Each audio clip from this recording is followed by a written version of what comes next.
Good morning, guys. Welcome to the Drip Ecosystem stream.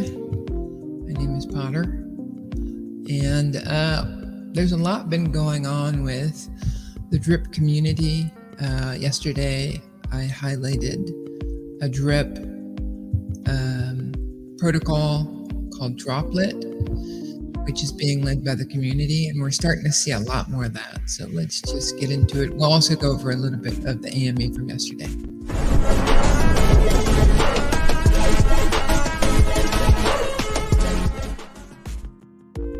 Welcome, guys, to the Build Show. My name's Potter. I always give a rundown because you never know who's going to pass by the video for the first time. So I'm somebody who retired in January of 2021 to go into crypto full time. The majority of that safe space was around Drip being at $100. I don't even want to know what it is right now. But we started the channel, Matt Lane from Matt Lane Fitness. If you want to go down to people we follow, you can follow him. He's an entrepreneur who's in health and fitness, but he also started his crypto journey with me. So we learned a lot over the past year, but I am not a financial advisor. I am a former dev, a sysadmin for all the operating systems, as well as managing people for that. Then I served as a cybersecurity professional internationally for several years before I retired. So I give a technologist view of this whole Drip world and the community, which is a little bit more advanced than taking a look at the price of it or what's happening. I've been in crypto for 2 years, but I've been in technology for decades. So that's that spiel. Don't pay attention to me. What's up, Mitchell? Welcome to the stream. So yesterday, Forex had a pretty question-related AMA, which is what they're supposed to be. But if you want to get any details on that, you can go into the Telegram chat for Animal Farm and type /AMA notes. And that can give you all the notes. So what he really talked about yesterday was, how Drip Garden and Piggy Bank are their own standalone things, but he still seems to be moving towards using the Animal Farm ecosystem as well as the Drip ecosystem to build something on. I think a lot of people forget that we had a big run in like 2016 on crypto, and there were these things called ICOs that are much like what we're seeing today in the blockchain world. And what that's allowing is for people to grow in their understanding. It's a small amount of people, but people aren't leaving. They've gained a certain amount of wealth from these crypto assets, and so like me, they don't have to return to work. But during what's labeled as a crypto winter, it's a little bit harder to see the horizon. As a technologist, I see the horizon. I see where this is going, and I know it's a matter of patience. The internet looked like it was going to go nowhere. Personal computer looked like it was going to go nowhere.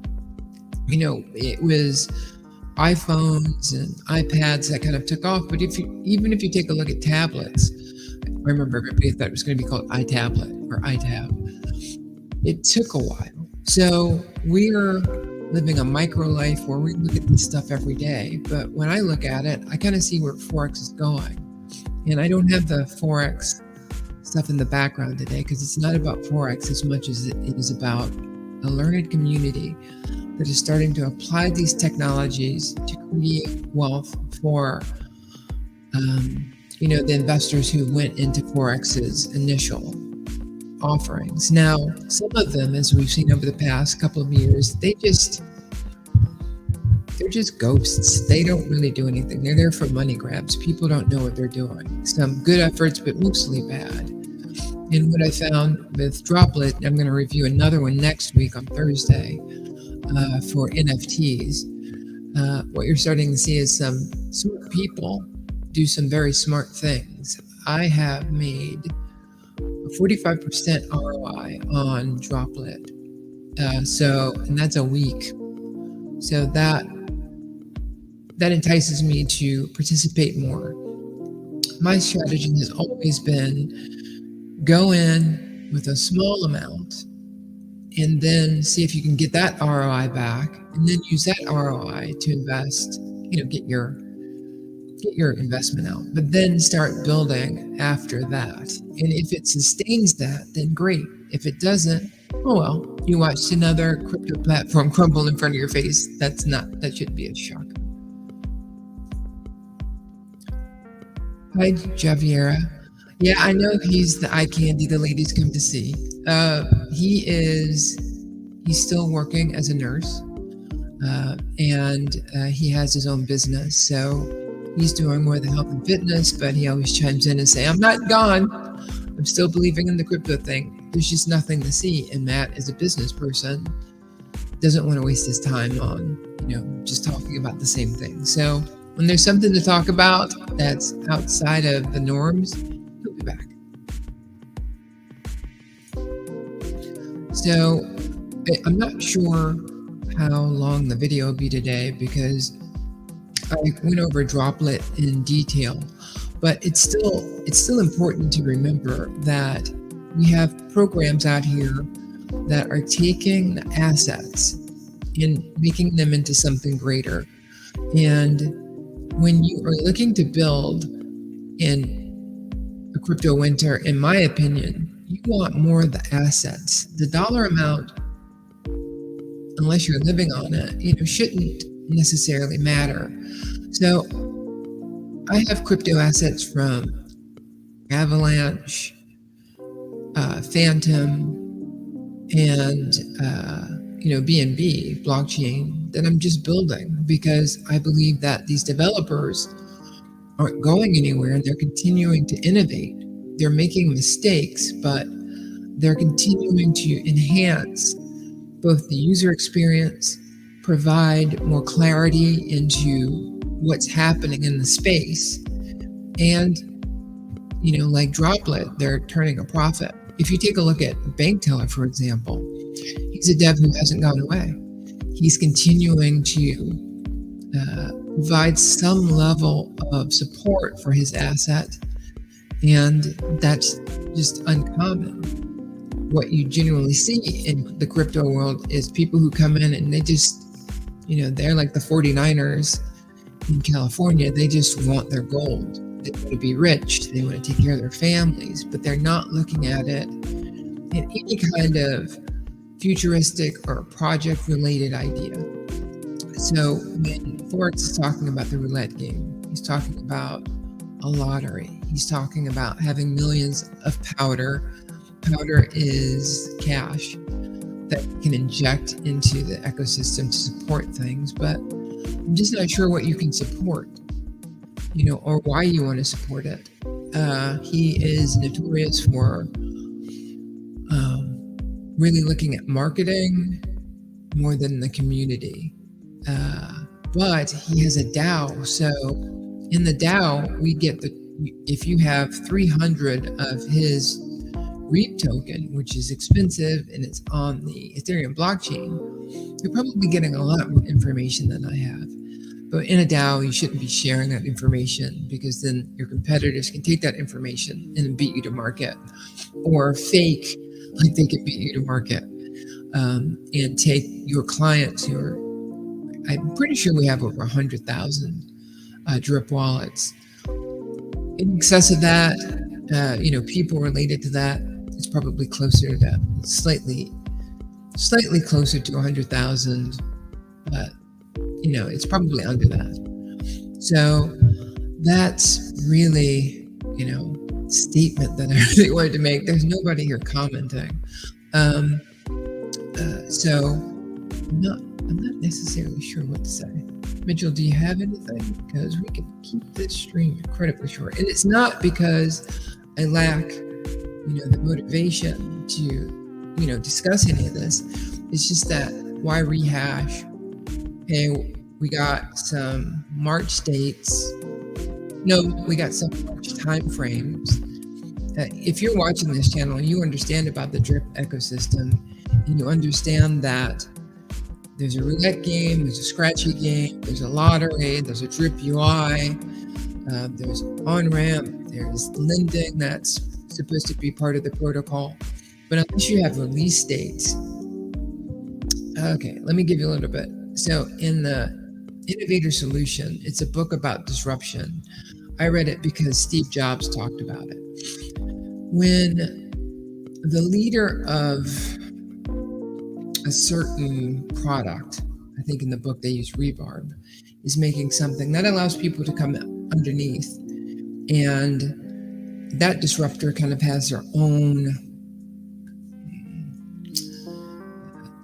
level of, it's a level of hierarchy, but they have their own place in this ecosystem. And what you're starting to see is that although in disruption, people are willing to accept far less because they're new, but what's happening now with the whole drip community is they're starting to get smarter, they're starting to understand things more, so they want more. And that itch has not been scratched by, Forex at this time, because as a architect, he is more concerned, thank you, about the safety and that it will always stay up, as opposed to just, rolling out a product that means nothing. But what happens when there's a disruption is that these other ancillary protocols in the crypto space come off of it. Droplet is one, the NFT staking game is one. I think you're going to see a lot more people starting to develop games specifically to the drip platform, especially when the asset for drip is cheaper. So the common person can understand that and use it in a way that creates some level of entertainment while they wait for the major disruptor to alter so that they too can course correct. Because while the main disruptor, in this case drip or Animal Farm, is waiting, you have this underlying level of innovation that sometimes the disruptor can say, hey, do I want to buy that, or do I want to fight against it and incorporate it? The example of that is when drip's only competitor for a while was these miners, and Forex came out with, all right, you guys want a miner? I'll do Drip Garden. He did not want to do it. And now it's one of those things like in the Apple world. Apple TV was considered this play toy.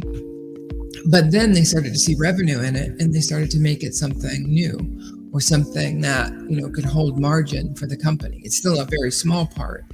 And so I think that's what Forex did with Drip Garden. Okay, messages. I'm going to change the theme as I read these messages. Listen to some of the AMA, Mitchell said. Pretty much same stuff. Someone bought $80,000 of B-REAP yesterday. Oh, that's interesting. It could be somebody who came in, excuse me. It could be somebody who came in just to pump the price. It could be a whale that's trying to get people to think FOMO. I mean, I like anything that's a sign, but it has to last for months. It can't just be a day kind of thing. Mitchell also says we need something from drip to show progress.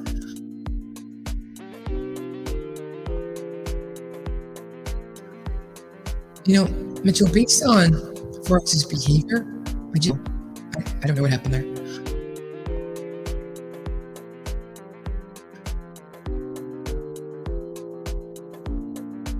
I just have, my camera says it's on. Oh, it's my internet connection.